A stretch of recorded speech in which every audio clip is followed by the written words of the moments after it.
Full card prediction and breakdown of all 13 fights on this card, and now we have been on a pretty good prediction streak as of right now, especially for the UFC cards, like the pay-per-view cards, the Fight Night cards. Dana White's Contender Series, I think I was like 3-2 on the first couple cards, and now recently I had a little bit of an ego boost after the UFC card with O'Malley and Aljamain Sterling. I predicted the main event pretty well. I think I went like 11-1 and then 12-1 the week before. So I had a little bit of a little ego boost, and then bam, Dana White's Contender Series week 3 absolutely humbled me. So we'll see how we do with these picks coming up. I think this fight is, not this fight, but this card I think is like airing if you're on like the west coast of the US. We'll have like 2 a.m. for the prelims and like 6 a.m. or something like that for the actual main card. So it's going to be a super early card. I don't even know if I'm going to be able to stay up for it, but we'll see what happens. So this is actually a very good card, which kind of sucks as to why they have the times so screwed up. But getting into this first matchup on this card, we have Seung Choi versus Jarno Errens. I am going to go with Seung Choi in this matchup. I was kind of thinking about taking Jarno Errens in this fight, because with Jarno Errens in his fight against William Gomez, he had like a decent second round, I guess. That was like his only bright spot of the entire fight, and really it wasn't even a round that he had success in. He hurt William Gomez pretty badly, stumbled him, I think, with like a Superman punch, and then kneed him as Gomez was going in for a takedown, and then Gomez went towards the ground and then ended up getting the takedown eventually and controlling him on the ground. But that was his really shining moment in that second round there, and I kind of, like, part of me wanted to take Jarno Errens against Seung Choi, but Seung Choi has fought, at least in his last 3 fights, where he did get losses against Alex Caceres, lost to him by submission, lost to Joshua Kalibau by split decision, and lost to Michael Trizano by KO. There was actually a double knockdown in that fight, which is pretty interesting there, but he has fought some really good opponents and has lost to them. Joshua Kalibau, a very decent prospect in the UFC. Alex Caceres, very good. Michael Trizano, pretty good as well. So not bad losses at all to have in the UFC. I was kind of thinking of taking Jarno, but I'm not going to take him. Maybe he might be a decent underdog if the line keeps going, but I'm going to have to trust a little bit in Seung Choi here. He was spamming like a lot of left hooks in his last fight, so hopefully he's a little bit smarter on the feet here. I think he can get this one done for sure, possibly by KO. I think I'll probably say a decision, in all honesty. We'll see how this one goes. I'm not too confident in either way here, because Jarno Errens, I don't even know, did he even take that fight on short notice against William Gomez? He didn't look too impressive in that matchup, and Gomez used a lot of his wrestling. I think Seung Choi could probably win this one by decision. 75% of Tapology is picking Seung Choi in this matchup, 73% of that by decision, 19% of that by KO. Jarno Errens, 25% picked by Tapology, 60% by decision, and 20% by TKO. I am going to go with Seung Choi by decision. Up the card, we have Liang versus JJ Aldrich. I am going to go with JJ Aldrich in this one. Liang has lost to Savannah Gomez Juarez by KO and Ariana Carnelosi by KO. JJ Aldrich lost to Ariana Lipski, which is an alright loss to have. That was about 4 months ago. Lost to Erin Blanchfield, which is a very good loss to have if we're measuring that way. I guess it doesn't really sound right to say you have a good loss, but Erin Blanchfield is on this card, and she's a top 5 opponent at this point, possibly fighting for the championship in her next matchup. So Erin Blanchfield, a very good prospect in women's MMA, beat Jillian Robertson, which is actually a pretty decent win to have, about a year and 5 months ago. Beat Vanessa Demopoulos, which is, I mean, as she should, but I just think JJ Aldrich is going to be so much better in this matchup. She's 30 years old, so she's not too old for like a younger fighter in Liang, and I don't know. It's women's MMA, and at the end of the day, she's a -600 favorite, and that's probably about right here. I think JJ Aldrich gets this one done, probably by decision. 87% picked by Tapology here. If you're thinking about waking up late for this card, you might as well, especially for some of these early fights, but they do start to get better as the card goes on. So let's move on up the card here. Up the card, we have Yusaku Kinoshita versus Billy Goff. I think I am going to go with Billy Goff. I was thinking about taking Kinoshita, and weirdly enough, in their last fights, Kinoshita fought Adam Fugit, who I think is actually a decent fighter, made it tough on Michael Morales, made it kind of tough on Mike Malott in their fight as well. Like, it's not like he was getting steamrolled by those guys, even though he did lose. I think ultimately by finish in both of those fights, it's not like he got steamrolled. He made it tough for them. He made it at least like a little bit of a challenge. So I think he's a decent fighter. So the loss isn't necessarily bad to have, but Yusaku Kinoshita kind of just got out wrestled and out grappled in that one and just beaten up on the ground. But weirdly enough, in their last fights, Billy Goff, I think, ate a head kick by Szymon Smitrowski, or not necessarily ate it. He went to the ground and got beat up pretty badly and then ended up coming back and winning that fight. But Yusaku Kinoshita landed a head kick on Adam Fuji as well, like very similar too. It was like they were going in for takedowns and they landed the head kick and Billy Goff went down and then Adam Fuji just pretty much tanked it, grabbed his leg and then tried to shoot him for a takedown. So I thought that was pretty interesting. And then if you don't know much about Yusaku Kinoshita, he has a fight on his record. That's probably one of the most funny clips that I've seen for sure, is where he's like holding onto the cage and like stomping this dude out cold and then ended up losing that fight because he was holding onto the cage while stomping him out. So I thought that was pretty funny. But actually getting into the prediction here, I think Billy Goff is a little bit more well-rounded here. I think he uses wrestling and grappling to tire out Kinoshita against Adam Fuji for Kinoshita. He gassed out very early in that fight. Like it was one round and it seemed like he just had no energy left on the ground against the guy and Adam Fuji. And I think Billy Goff can get this one done just by wrestling. I think Kinoshita will be a little bit better on the feet than Billy Goff because Billy Goff is more of an output guy. I think Kinoshita definitely has the power advantage and can definitely finish off Billy Goff in this matchup. Like I think Kinoshita being the favorite here isn't necessarily a bad thing. I just think Billy Goff will just rely on his wrestling and grappling a little bit more. He hasn't fought in a year, so that is a little bit worrying, and Kinoshita has fought in 6 months. So Kinoshita can definitely get this one done. Billy Goff will have a 1.5, or not 1.5, but will have a 1-inch reach advantage in this matchup. They're both relatively young, so we'll see what happens here. I am going to go with Billy Goff, though. It isn't a super confident pick because I think Kinoshita can basically just go out there, and you've seen Billy Goff, although it was a head kick, he did kind of eat it. So I don't know. We'll see how this one goes. I am going to go with Billy Goff just because of the wrestling he does have there. I think eventually after the first round, maybe in the second round, Billy Goff can maybe latch up like a submission or at least some ground and pound, kind of like what Adam Fuji did, and finish him off there on the ground, or at least win this one by decision. So I am going to go with Billy Goff, probably by TKO in like the second round. I think he just tires out Kinoshita on the ground. 71% picked by Tapology, 77% of that by TKO KO, 16% of that by decision, 29% picked Kinoshita by Tapology, 62% of that by KO. I am going to go with Goff here. I think he's just a little bit more balanced in his fighting. Up the card, we have Kenan Seung versus Rolando Bedoya. And now I think I am going to go with Bedoya in this matchup. Kenan Seung looked good early on against Ian Gary, pretty much knocked him down pretty badly, almost finished him in that matchup. But Ian Gary came back and pretty much just destroyed him in that matchup, ended up finishing him in like the third round there. I lost to Max Griffin by KO about, a year and a half before then, or at least, 2 years before then. And then before then, Callan Potter won by KO, beat Derek Krantz by decision, and then lost to Alex Morono by decision. Rolando Bedoya made his UFC debut against Chaos Williams. I think it was on short notice as well, and there's a pretty good argument for him winning that matchup. He is a relatively heavy favorite here, minus 275. I think that's probably about right. 26 years of age. He is going to be improving. 3 months ago was his last fight, and that was on short notice, so imagine what he can do on an actual camp against a guy in Kenan Seung, who is getting older, 33 years of age.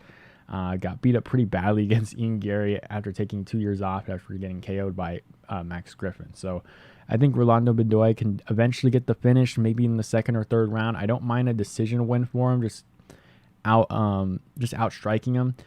Rolando Bedoya was able to take the shots from Chaos Williams, and I think he can just do the same thing that he did against Chaos Williams that he did against Kenan Seung, but at least Chaos Williams was able to just at least push forward and at least try to go for those shots. I can see Kenan Seung kind of just holding back a little bit more as this fight goes on, and Bedoya just landing the better shots here. I think Bedoya picked by Tapology 86% here, 62% by decision, 28% by KO. I completely understand that because second and third round, I can just see as the fight goes on, I think Bedoya, the output will just be maybe a little bit too much for Seung, but I can also see this one going to the decision. So I think if there is a finish, it'll probably be a very late round finish in this matchup, but if not, I think this one probably goes to a decision. So I am going to go Bedoya by decision in this matchup. Up the card, we have Chidi and Njokuani versus Michal Oleksiejczuk. I think I am going to go with Chidi and Njokuani. This is a very interesting matchup. I like both of these guys in all honesty. Michal Oleksiejczuk coming off a loss to Kyle Bahayo by submission due to rear naked choke about 3.5 months ago. He is only 28 years of age, so he's still relatively young.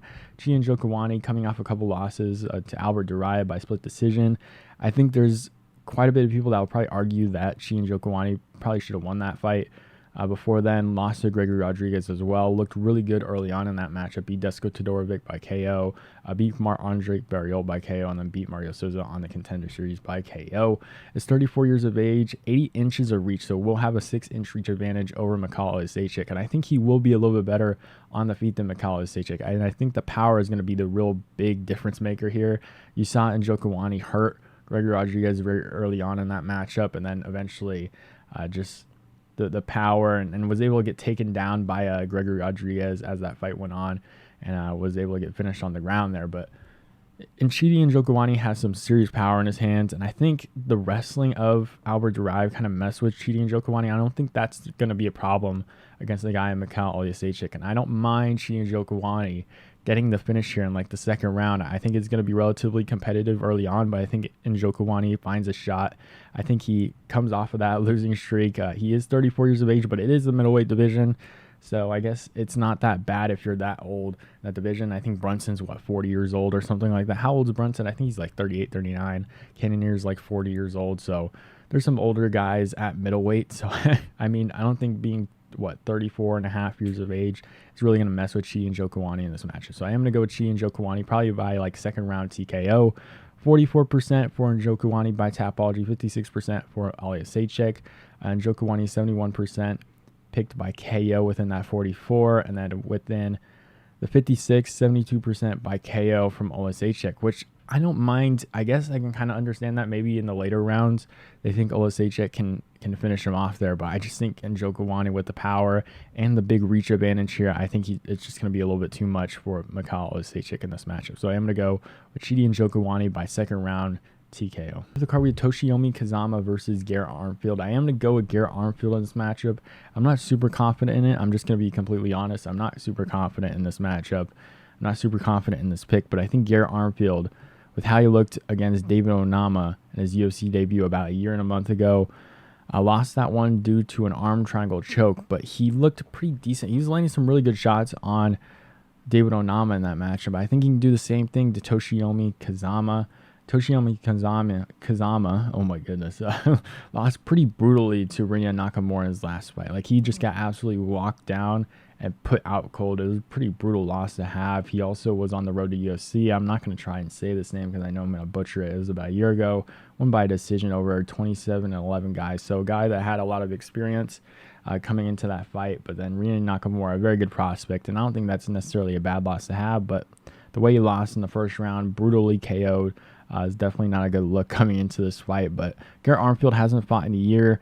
Again, made his UFC debut against David Onama, but my assumption is that he's definitely been improving quite a bit since then. I assume the same thing with Kazama, but they're both 26 years of age. Garrett Armfield will have a 1-inch reach advantage, and he is training out of Kill Cliff.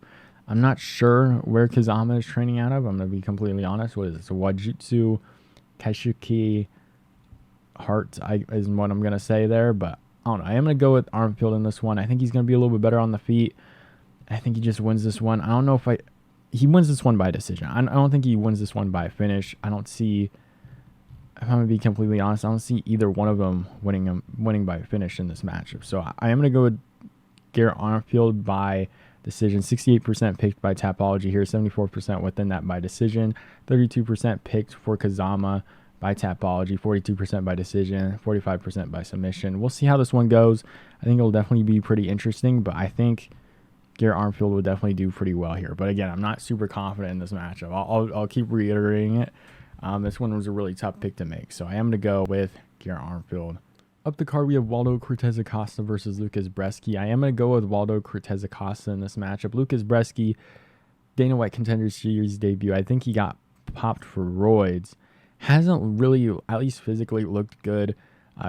After that, I guess he should have beaten Martin Buday, which Martin Buday is actually like a solid heavyweight, solid unranked heavyweight.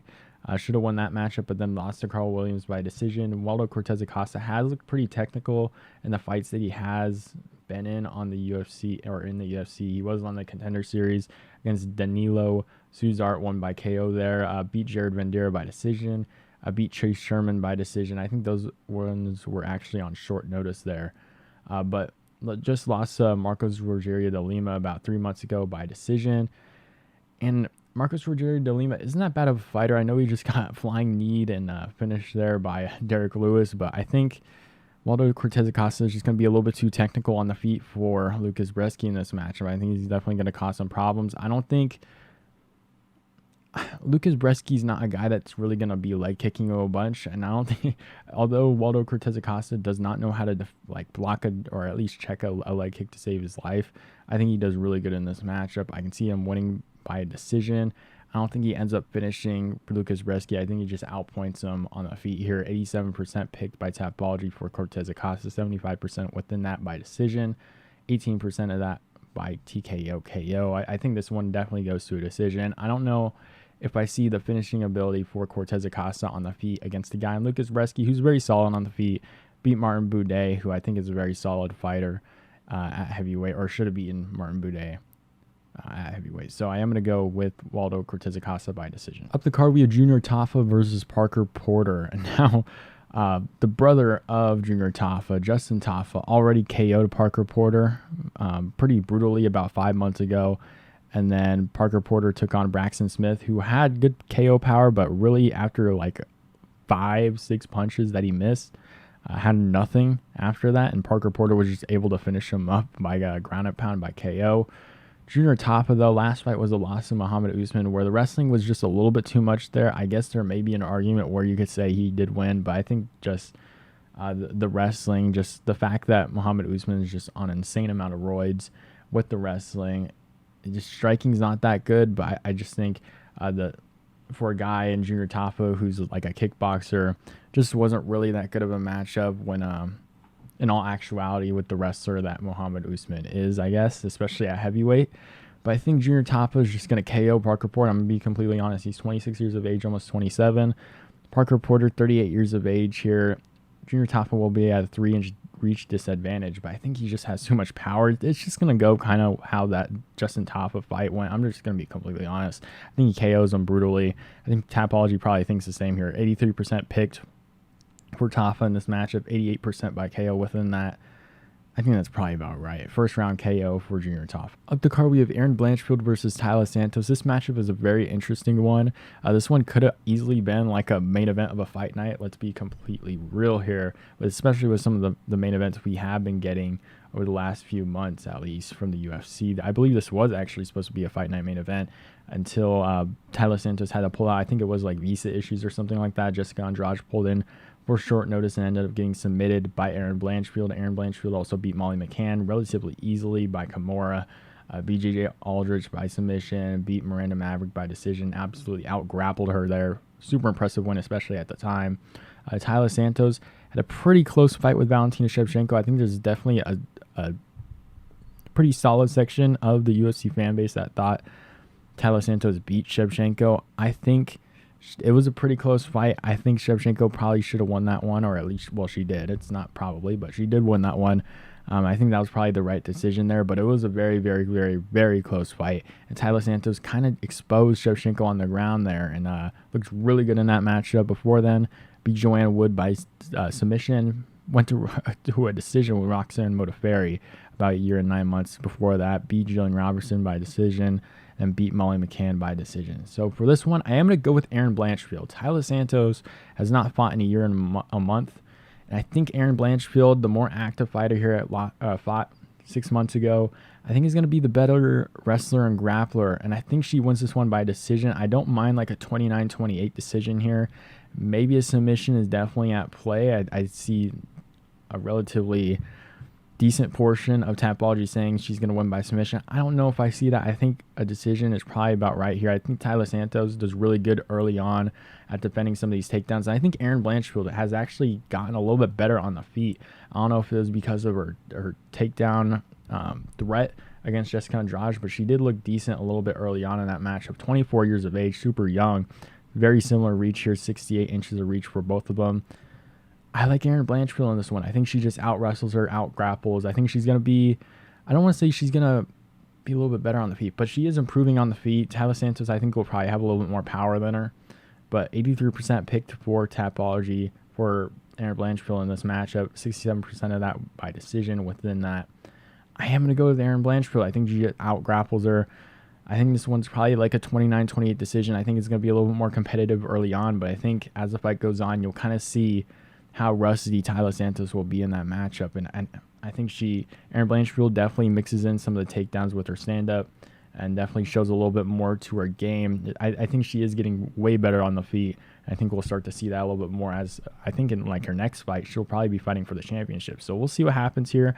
I'm going to go with Erin Blanchfield by decision. We have Rinya Nakamura versus Fernie Garcia. I am going to go with Rinya Nakamura. I think he's a very, very good prospect at bantamweight. This dude absolutely just walked down Toshiomi Kazama, who's also on this card, and just brutally KO'd him. He has very good wrestling, very good grappling, very good power in his hands, very good striking. So that's why he's such a good prospect, and he's just KOing these guys just flatlined out cold at bantamweight, which is pretty impressive in its own right. And he is fighting Fernie Garcia. Fernie Garcia is coming off of 2 losses to Brady Heastan by decision, and then lost to Journey Newsom by decision. I think Rinya Nakamura, if he can't finish him on the feet, can rely on his wrestling in this matchup and pretty much just out grapple him on the ground. Brady Heastan, although is a very good wrestler and grappler, doesn't have much for anybody on the feet, and I think him losing to Brady Heastan by decision kind of says a lot coming into this matchup. He's a minus 700 favorite here, 28 years of age. Fernie Garcia is 31.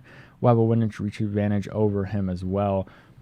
98% of Tapology is taking Rinya Nakamura, 72% by KO, 6% by submission, 15% by decision. I honestly just see Rinya Nakamura just coming out there, trying to walk down Fernie Garcia, land some really good shots on him. If he can't finish him, he'll probably just rely on his wrestling and just try and ground and pound him there. So I think finish in the first round for Rinya Nakamura is probably the way to go here. You'll probably take away half of the odds here. Maybe it'll be like a minus 350 or minus 200 because I think the odds are probably going to be very heavy on Rinya Nakamura for a lot of those prop bets. So Rinya Nakamura by first round finish, TKO, KO.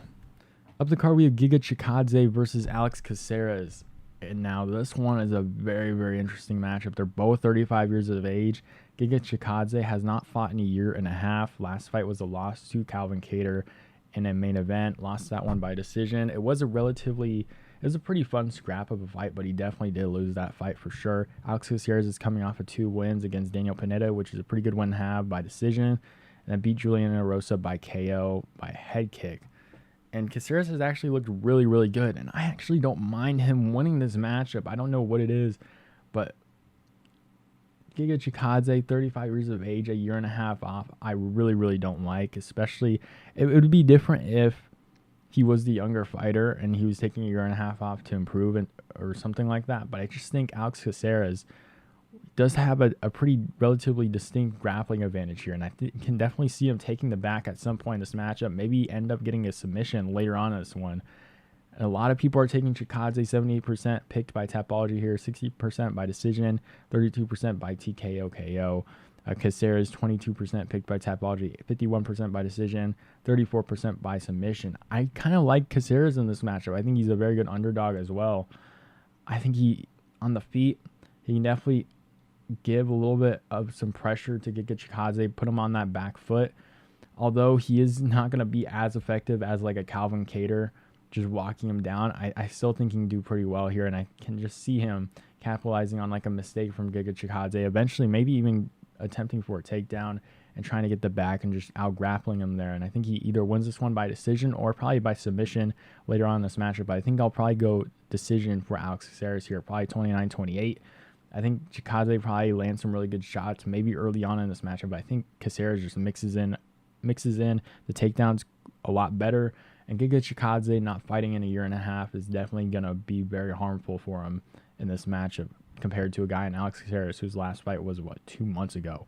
So I am going to go with Alex Caceres in this matchup. Really big underdog, or I guess not in odds, plus 185. I'm surprised it's not a little bit bigger there, but we'll see how the odds climb during the week. But I do like Alex Caceres here. I think the grappling is definitely going to be the edge here for Caceres in this matchup. Up the card, we have Anthony Smith versus Ryan Spann 2, and now their first fight, Anthony Smith ended up getting the finish about 2 years ago by rear naked choke. But I think this one's going to be a little bit different. I think Ryan Spann is going to look a little bit better in this matchup. Ryan Spann has at least looked better since that matchup, let's be real, because Anthony Smith has, lost to Magomed Ankalaev, even though these are higher quality competition, higher quality fighters than what Ryan Spann has fought since then. I still think Ryan Spann is on the up at this point. Like he at least made it competitive early on against Nikita Krylov, who I think is probably about like a top 5 guy in that light heavyweight division just based on skill.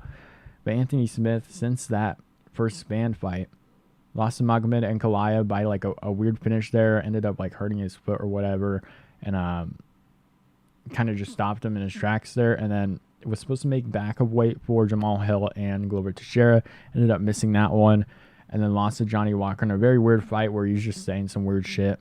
And then after that, I guess fans were kind of on him, saying that he should just retire, and then he kind of said that something along the lines that he didn't want to retire, or I don't even know what it was. Maybe he said he wanted to have like another impressive performance. He thinks he can still go out there and look pretty impressive and do pretty good in that division. So, I mean, that's on him there. I guess this is more of a test to see where Anthony Smith is at in his career at this point. Ryan Spann, I think, does beat him probably by KO, TKO, and the late first round, early second round. I can just see that happening.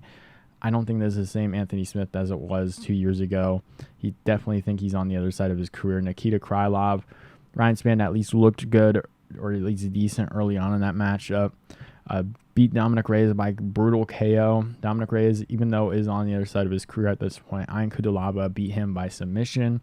I lost to Anthony Smith, we discussed that, but beat Misha Serkinov by KO as well within at least some of his more recent fights. Has, I believe, a 5.5 inch reach advantage over Anthony Smith, and I think just at this point, Ryan Spann is just going to be the better fighter here. I think minus 140 is actually kind of a steal. I think for sure Ryan Spann wins this one. I'm actually going to be kind of surprised if Anthony Smith does win here, but 72% picked by Tapology here for Spann, 77% within that by KO, TKO. I think that's probably about right here.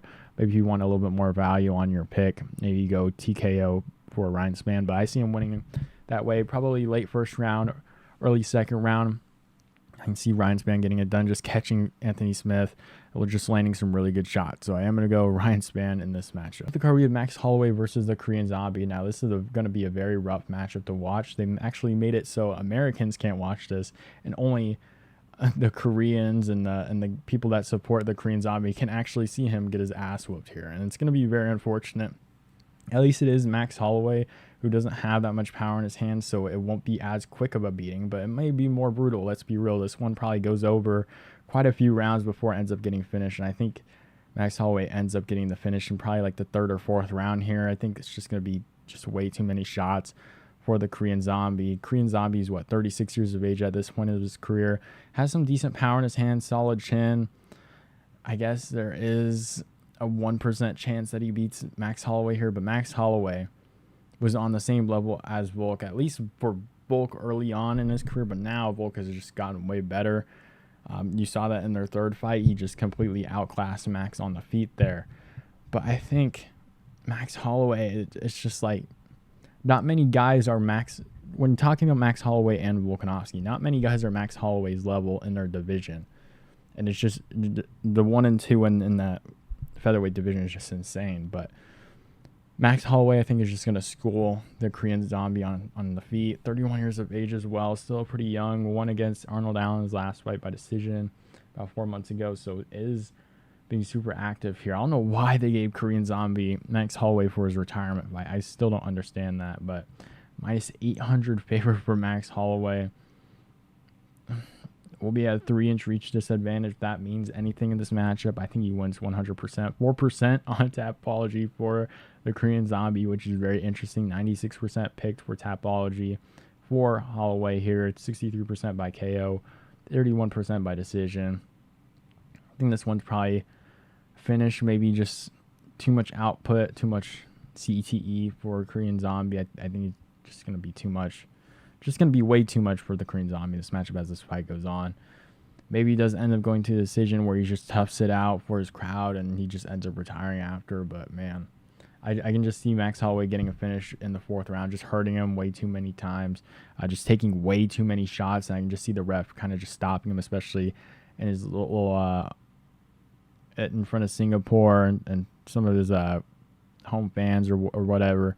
I can see them kind of just not letting it get so brutal for the Korean Zombies retirement fight here. So I'm going to go with Max Holloway probably by a 3rd or 4th round finish here.